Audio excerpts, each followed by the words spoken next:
Alors, comment ça va? Hein?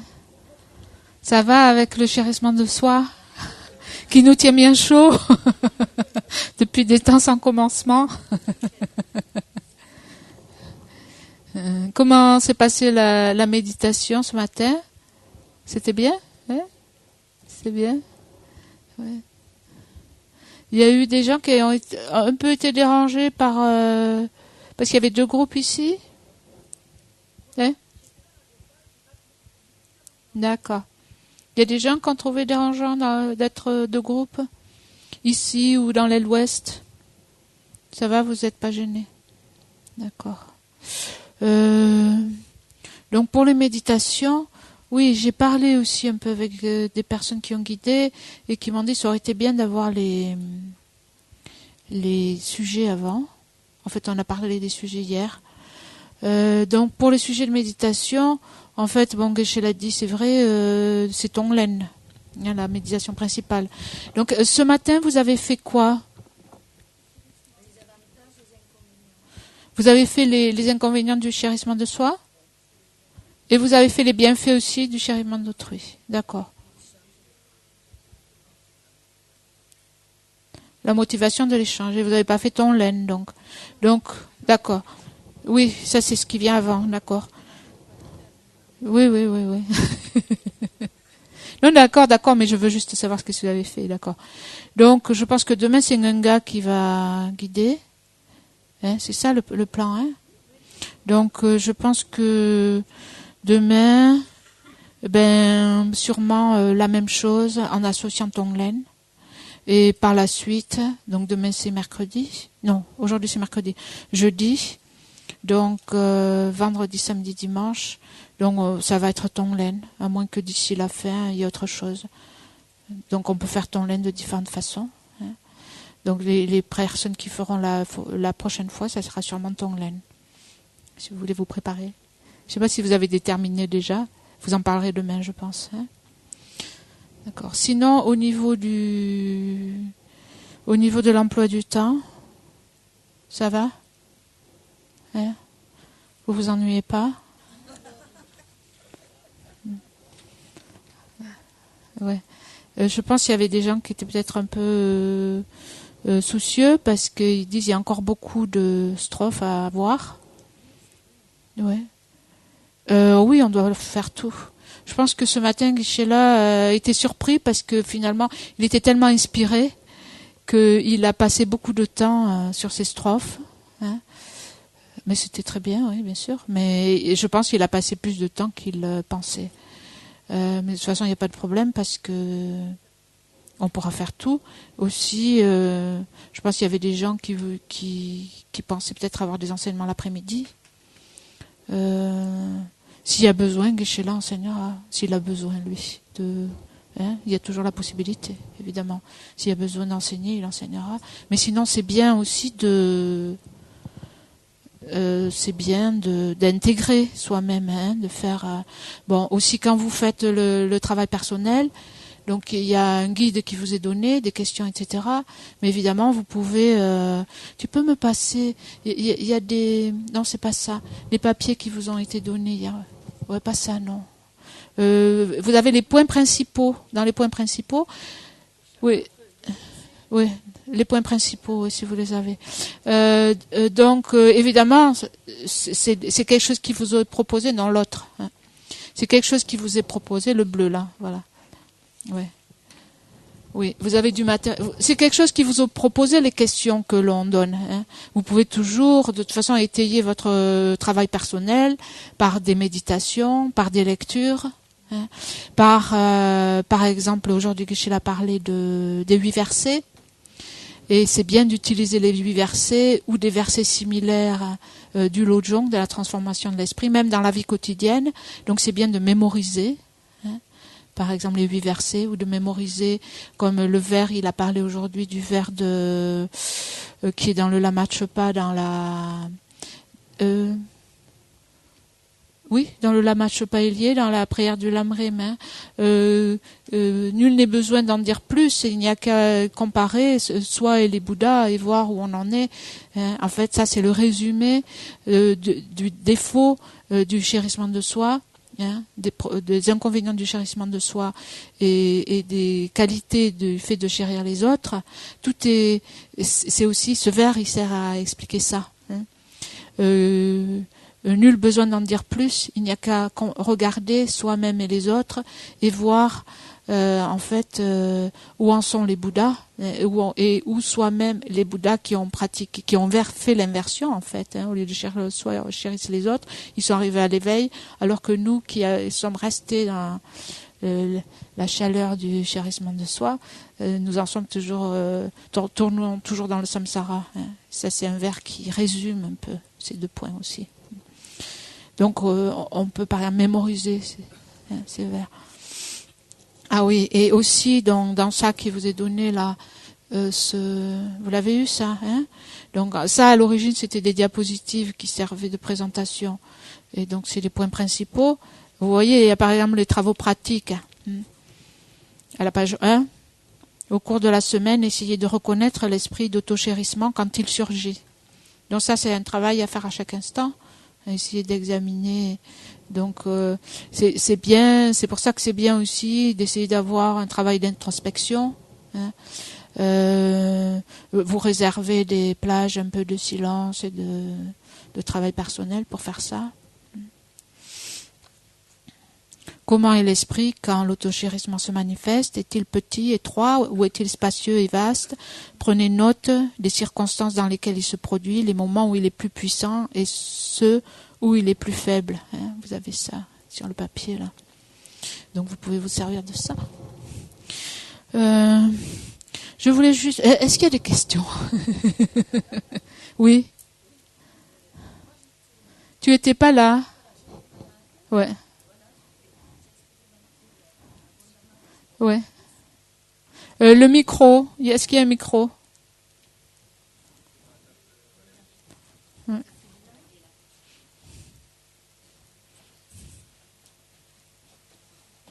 Mm-hmm.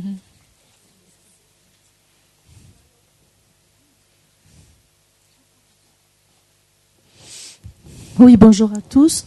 Donc je disais que j'ai été malade et que j'avais bien expérimenté la strophe 10 qu'a expliqué Geshe-la ce matin et enfin les conséquences voilà. Et par contre, j'ai suivi les enseignements sur Internet et ce matin, il y a eu une coupure au niveau d'une dizaine de minutes au niveau de la transmission en direct. Oui. Ce qui fait que l'explicitation des strophes 14 et 15 surtout, nous a échappé totalement. Et je souhaitais demander s'il pouvait en être fait un résumé bref, notamment des causes et des antidotes. Oui, est-ce que quelqu'un... Merci. Donc ça n'a pas été enregistré, c'est ça? C'est disponible sur Internet. Donc vous pouvez le regarder en différé. C'est ça? Et ça sera quand ça? Ça sera posté quand? Ça sera posté demain, donc vous pouvez le regarder sur Internet. D'accord. Bien, merci. Ouais. Ou si tu as quelque chose pour l'écouter, il peut te le donner, Alexis. Comme ça, tu peux l'écouter. Si tu veux le faire aujourd'hui. Si tu veux le faire aujourd'hui, Alexis a l'enregistrement. Sinon, les personnes qui l'ont pas eu, qui sont sur Internet, peuvent le récupérer demain. D'accord. Je voulais revenir... Qu'est-ce que je voulais revenir sur? Oui, Geshe-la, j'ai trouvé ça intéressant. Et en fait, j'ai été le voir pour réécouter ce qu'il avait dit, parce que quelquefois, avec la traduction, ça va vite. Et particulièrement quand c'est des choses un peu compliquées. C'est pas que ça soit très compliqué, mais un peu technique. Quelle est la définition de l'esprit d'éveil ou de la bodhicitta? Donc, une chose que je vous ai déjà dit, que j'ai déjà observé quand on pose des questions, par exemple dans le travail personnel, essayez de bien comprendre la question avant d'y répondre. Souvent, on répond aux questions très enthousiaste, et on répond à côté. Pourquoi? Parce qu'on n'a pas bien écouté la question. Donc Geshe-la a dit, une des définitions de la bodhicitta, je reprends ça. Bon, j'ai repris à partir du tibétain aussi, puisque j'étais le voir. Donc, c'est un esprit principal qui est accompagné de deux aspirations. Hein. Donc, c'est un esprit qui a deux aspirations. Et dans la définition, en fait, il y a Tsosem. Tsosem, c'est un esprit principal par opposition à des facteurs mentaux. Et donc, je pensais que c'était intéressant de reprendre ça, parce que ça, c'est quelque chose, on n'a pas appris qu'est-ce que c'est un esprit principal, et c'est quelque chose qui va venir dans le Lorik, qui est le prochain module du PEBA qui va commencer en octobre. On avait parlé de faire le Bodhisattva Charyavatara, mais finalement, on va faire le Lorik, hein, l'esprit et ses fonctions. Hein. Oui, l'esprit et ses fonctions. Et donc, en préparation de ce module, d'ailleurs, bon, il faudra voir la bibliographie. Certains d'entre vous, on en a déjà parlé un petit peu. Il faudrait demander à Nganga peut-être une bibliographie extensive. Mais particulièrement, il y a ce livre, hein, en français, hein, Connaître l'esprit. Conscience et connaissance, c'est la façon dont c'est traduit Lorik, hein, ici. Et dans ce livre, bon, c'est un sujet un petit peu, c'est pas que ça soit très difficile et compliqué, mais comme c'est nouveau et on commence avec la philosophie, quelquefois on se sent un peu désarçonné quand on aborde ces sujets. Hein. Et dans ce livre, il y a une introduction qui va jusqu'à la page 70, et après il y a le commentaire du texte. Le commentaire par Lati Rinpoche est un peu complexe, mais si vous lisez l'introduction, c'est une bonne façon de vous préparer, si vous voulez. Et alors, dans ce livre à la page 62, parce que pour expliquer l'esprit, les fonctions, la connaissance, la conscience, comment l'esprit fonctionne, qu'est-ce que c'est l'esprit, une façon d'étudier ça, c'est de diviser l'esprit. Hein. Par exemple, il y a une division en 3, une division en 7, il y a des divisions en 2. Une des divisions en 2, c'est l'esprit et les fonctions cognitives. Traduit aussi comme l'esprit principal et les facteurs mentaux. Les fonctions cognitives, c'est ce on traduit aussi par facteurs mentaux. Donc, l'esprit d'éveil, c'est un esprit principal qui est accompagné de deux aspirations. L'aspiration étant un facteur mentaux. Quand on étudie le Lorig, on dénombre 51 facteurs mentaux, bien qu'il y en ait plus. Hein. L'étude, elle se base sur les 51. Et donc, juste pour vous donner une idée, pour vous donner un peu de sens, l'esprit ou esprit principal, c'est ce qui connaît la simple entité de l'objet appréhendé. C'est l'esprit principal, ce qui connaît la simple entité de l'objet appréhendé, et cet esprit principal, il est toujours accompagné de facteurs mentaux ou fonctions cognitives qui elle appréhende divers aspects de l'objet, du même objet, affectant la façon dont l'esprit appréhende ces objets. Donc, avec l'esprit principal fonctionne toujours avec des facteurs mentaux, hein, comme par exemple la sensation, le contact. Hein, toutes les émotions aussi sont des facteurs mentaux, l'attachement, etc., c'est des facteurs mentaux. Hein, la foi, etc. L'aspiration, c'est un facteur mental. Donc cet esprit principal, l'attachement, la bodhicitta, c'est un esprit principal qui est accompagné de deux aspirations, qui sont des facteurs mentaux. L'aspiration est un facteur mental.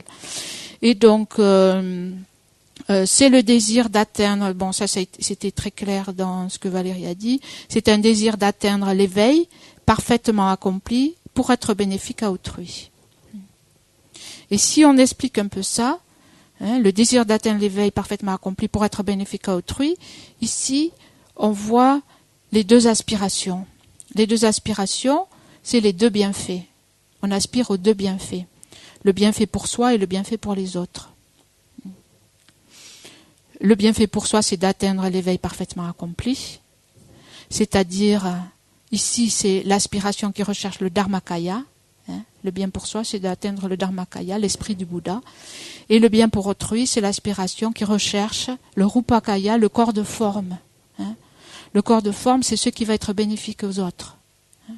Alors que le corps de vérité, ou Dharmakaya, ça correspond au bienfait pour soi.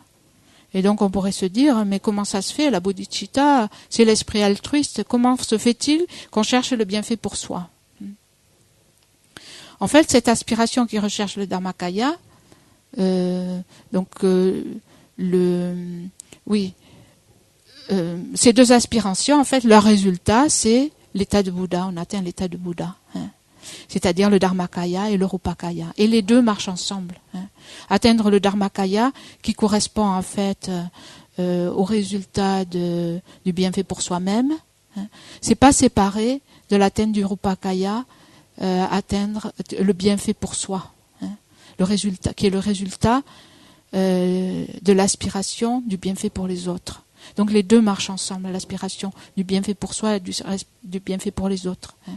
Donc ici, le bienfait pour soi, il s'agit du vrai bienfait pour soi, pas de ce que vise l'autogérissement.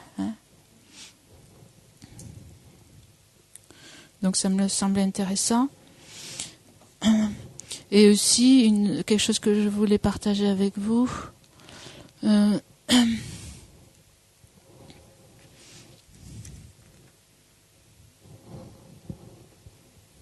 Ouais, vas-y, prends le micro.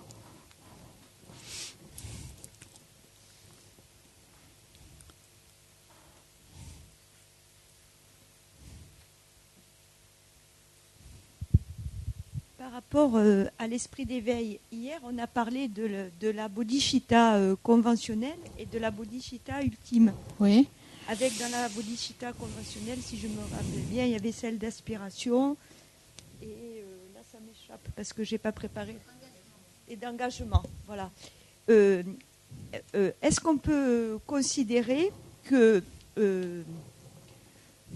ces deux niveaux de bodhicitta sont également le fait qu'elles sont perçues par deux esprits différents? Tu peux parler dans le micro, s'il te plaît. Pardon.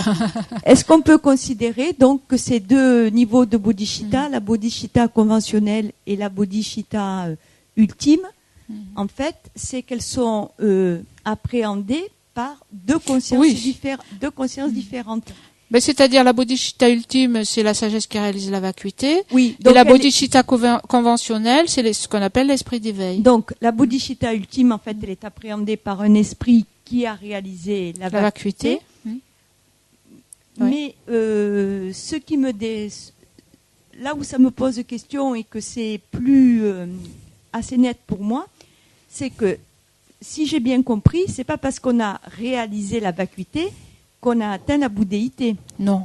Donc, qu'est-ce qui fait quand on a atteint la bouddhéité? C'est que on a réalisé la vacuité du soi, et quand on a atteint la bouddhéité, c'est qu'on a réalisé la vacuité du soi et des phénomènes ou pas?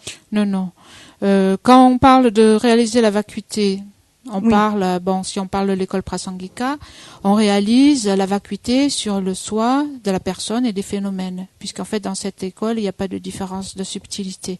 Donc quand on réalise la vacuité, on la réalise sur les deux, sur tous les phénomènes. Mais en fait quand on réalise la vacuité, on est sur le sentier de la vision. Réaliser la vacuité, soutenu par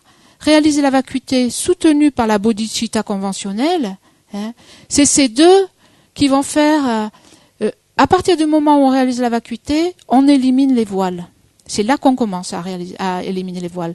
Les voiles à la libération et les voiles à l'omniscience. Voilà. Et on ne fait plus de karma introducteur négatif. Non, on crée plus de karma. Voilà. Mais ça suffit pas d'avoir réalisé la vacuité, parce qu'il faut en fait renforcer cette réalisation de la vacuité.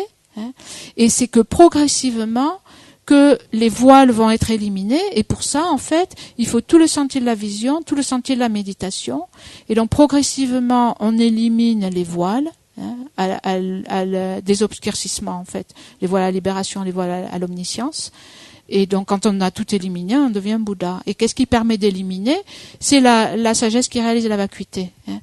Mais alors que pour un arat, c'est-à-dire que pour les auditeurs et les réalisateurs solitaires, qui n'atteignent les réalisateurs solitaires et les auditeurs, ils n'éliminent que les obstacles à la libération, parce qu'en fait, ils deviennent des arhats, c'est-à-dire ils ont atteignent la libération, le nirvana.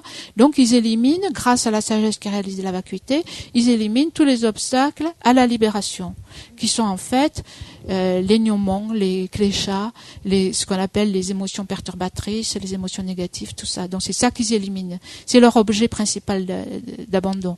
Tandis qu'un bodhisattva, avec la même sagesse qui réalise la vacuité, parce que la sagesse qui réalise la vacuité, c'est la même pour tous, hein, toujours d'après les prasangika, hein, parce qu'après, d'après les écoles, il y a des choses différentes. Qu'est-ce qu'ils ont en plus, les bodhisattvas, hein, pour éliminer, parce qu'ils éliminent en plus les obstructions, les obstacles, les obscurcissements à la bouddhéité, c'est-à-dire à l'omniscience. C'est parce que la sagesse qui réalise la vacuité est soutenue par la bodhicitta conventionnelle, la bodhicitta, l'amour et la compassion. Donc Geshe-la, il a bien dit d'ailleurs ce matin, je ne sais pas si c'était très clair d'ailleurs dans la traduction, mais à un moment donné, il a parlé que nous avons déjà la compassion et il s'agit d'améliorer la compassion que nous avons déjà. Donc notre esprit, nous avons l'esprit de claire-lumière, la nature pure de l'esprit, hein, claire et lumineuse, c'est comme ça que Valérie l'a traduit. Et donc, il faut le dépouiller de ce qui l'opacifie, et c'est ça qui était peut-être pas, enfin, je sais pas si c'était clair, mais ce qui opacifie la nature propre, la nature pure, ce qui opacifie, oui, est éliminé par la méditation sur la vacuité en association avec l'amour et la compassion. Donc sur le chemin du bodhisattva, il y a les deux, la bodhicitta ultime et conventionnelle ensemble.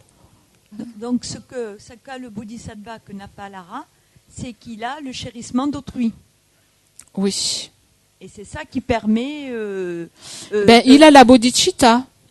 Un bodhisattva, c'est quelqu'un qui a déjà développé la bodhicitta. Hein? Il a dit hier, il a dit quand ça devient spontané, elle est réalisée. Oui. Voilà. Oui, parce que la bodhicitta, il y a plusieurs niveaux de bodhicitta relative.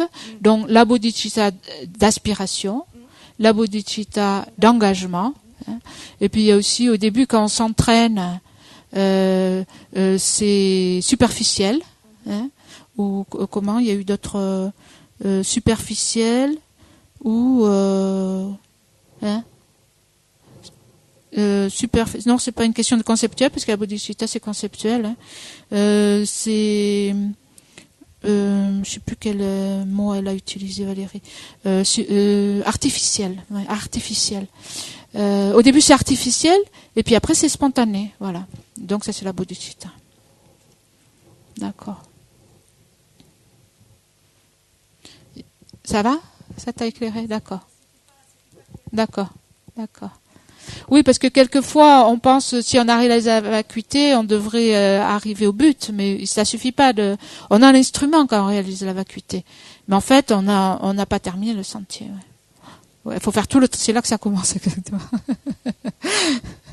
Mais bon, on commence oui. J'ai du mal à préciser, plus ça va, plus il me manque des éléments.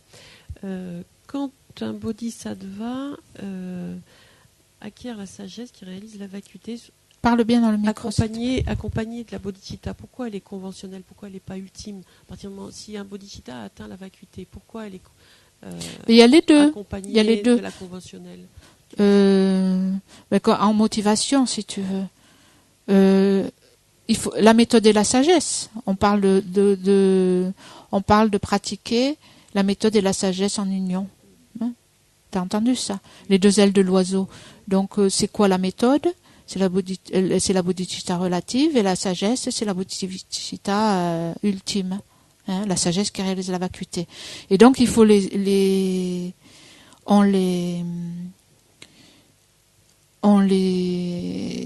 on les pratique les deux.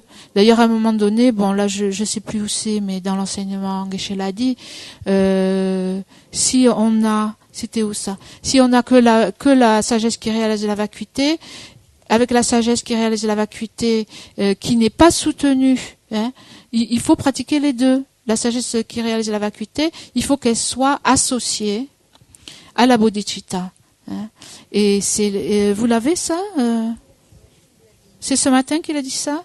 C'était à quel vers? Au début? Ah oui, c'est là. C'était intéressant, c'est tout à fait au début. Donc, il a cité l'Abhisamaya Alamkara. Abhisamaya Alamkara. Ornement des réalisations claires. L'ornement des réalisations claires, c'est un commentaire de Maitreya sur les sutras de la perfection de la sagesse. Et donc il a dit, avec la seule sagesse qui réalise la vacuité, on ne demeure pas dans le cycle des existences. Avec la compassion, on ne demeure pas dans l'extrême de la paix. Donc la sagesse qui réalise la vacuité, quand elle est associée à la méthode, hein, quand la sagesse qui réalise la vacuité est associée à la méthode, elle rapproche de l'objectif final de la bouddhéité. Hein. Et quand la sagesse qui réalise la vacuité n'est pas associée à la méthode, ce qui veut dire à la bodhicitta, hein, n'a pas la bodhicitta comme motivation, il y a, on sort simplement dans le cycle des existences, mais aussi on reste distant de la terre de Bouddha, de l'état de Bouddha. Ça veut dire il n'y a pas moyen d'atteindre l'état de Bouddha. Si la sagesse qui réalise la vacuité n'est pas accompagnée de la bodhicitta, c'est juste ce qu'on vient de dire. Et le danger, c'est de rester dans le nirvana. Oui. Ouais.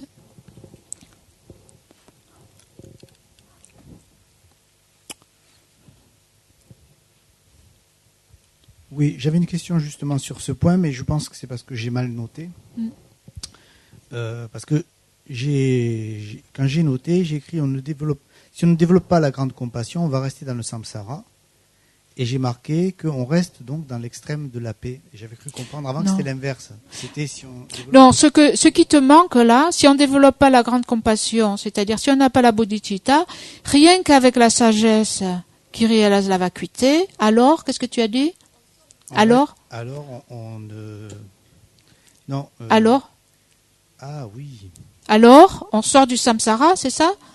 Attends, oui. attends. Non, je veux que c'est parce que j'ai mal noté. T'as mal noté, voilà. Voilà, il te manque avec, c'est ce qu'on vient de dire, avec la sagesse qui réalise la vacuité, sans la compassion. Si on ne développe pas la grande compassion, voilà, on va quitter le samsara et on restera dans l'extrême de la paix. Lorsqu'on a la sagesse qui réalise la vacuité, voilà. Qui Donc il te manquait quelque chose, voilà. Ouais. Ouais. Sinon, c'est inspirant cet enseignement. Hein? Après, c'est la mise en pratique. C'est désespérant. Non, justement, il faut petit à petit. C'est l'heure. Vous voulez que je vous lise quelque chose? Ou on arrête? Oh, on va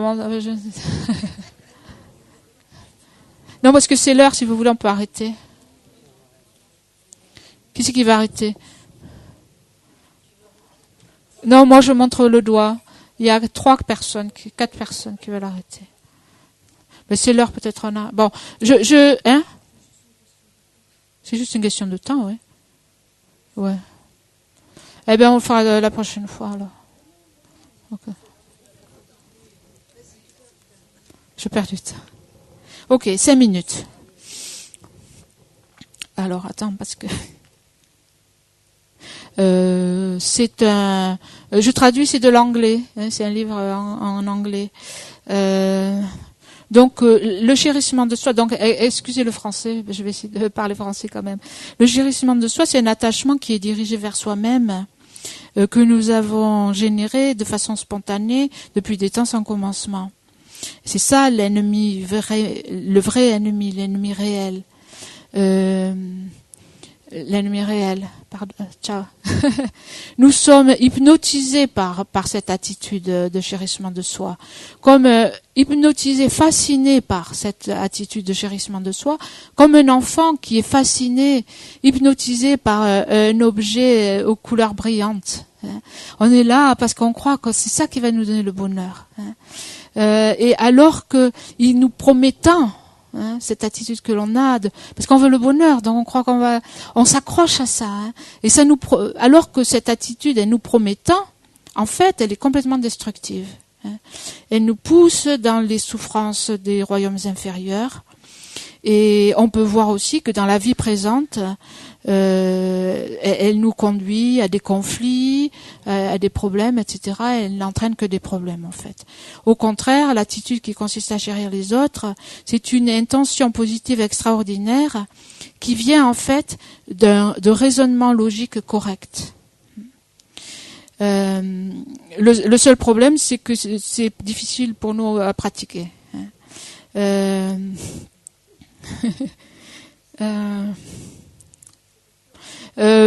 Si on l'a cultivé, ça voudrait dire que, en fait, on obtiendrait tout ce qui est bénéfique. La relation entre ces deux attitudes, c'est-à-dire le chérissement de soi et le chérissement d'autrui, est similaire à la relation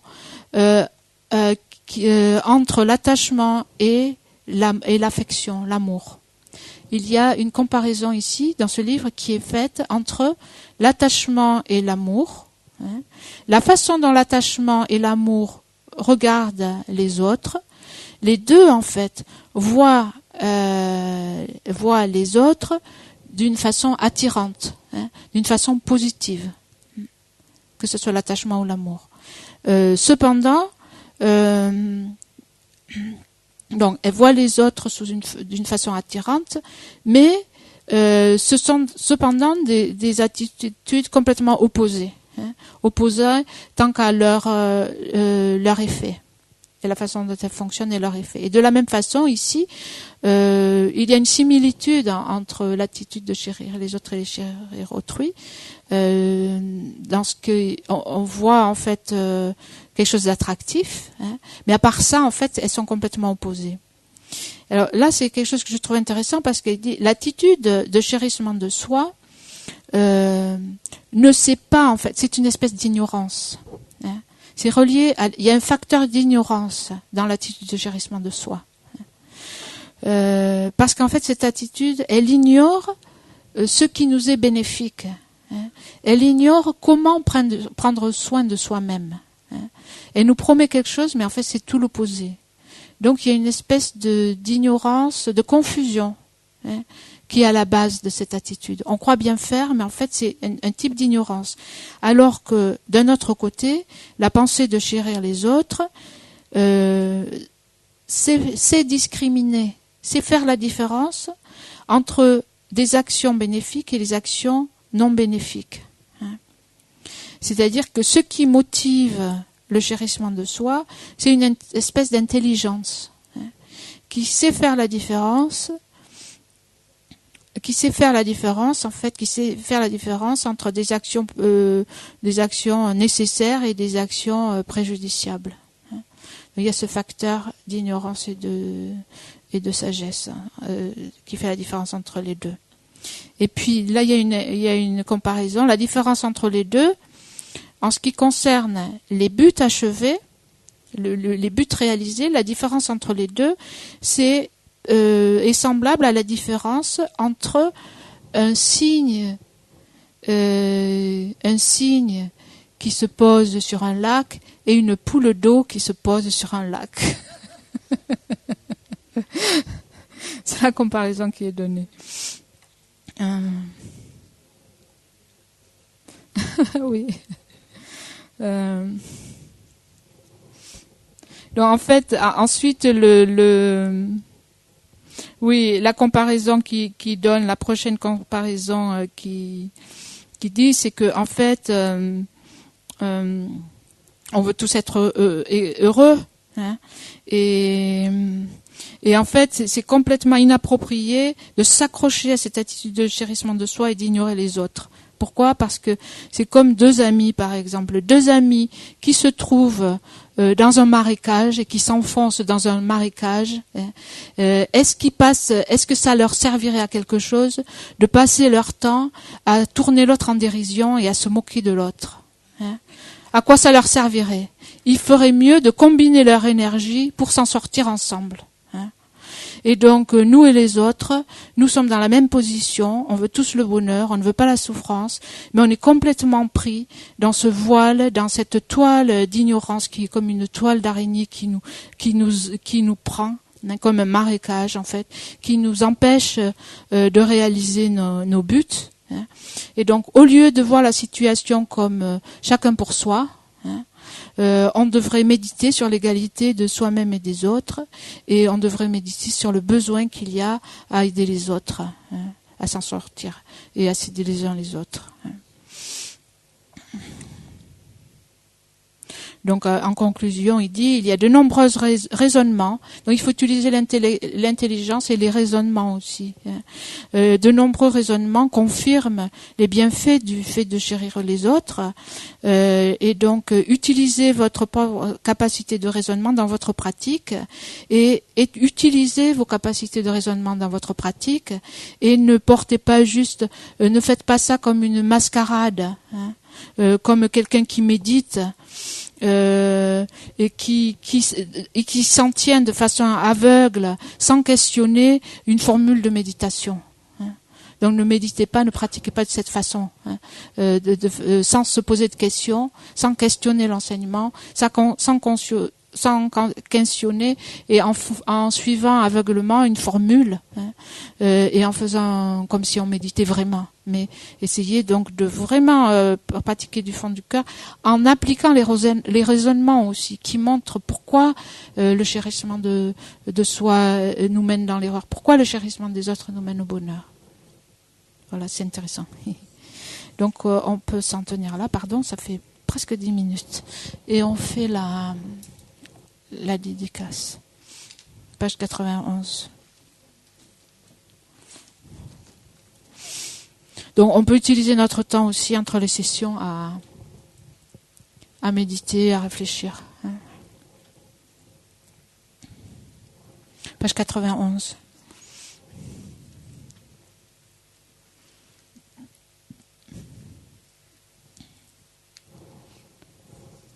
Grâce au mérite accumulé par ces actions vertueuses, puisse-je rapidement atteindre l'état d'un maître Bouddha et conduire tous les êtres vivants sans exception à cet état d'éveil. Puisse le joyau suprême de la bodhicitta naître là où il n'est pas né, ne pas dégénérer là où il est déjà né, mais s'accroître de plus en plus.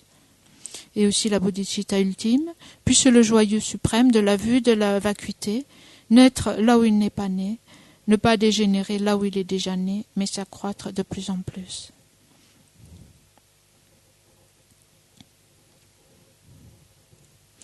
Agandhira koe shingandi pendande wa malu chunwene chenre siwan tenzin gansoi shape site badu tengyuj tu su chanshin changen gewe tenzin kyam pewe kunzu tokpoji chozung kuwe lemen tudupa daso duche gendu jatan sho. On peut chanter la prière qui est au-delà de la page de couverture. Atonini Jésus de Joubert la chercheuse ganjen de gueule.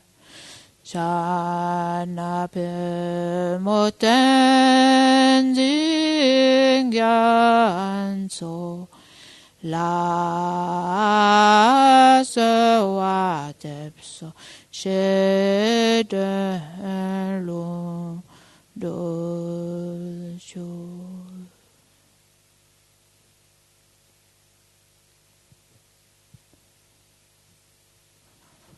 Merci.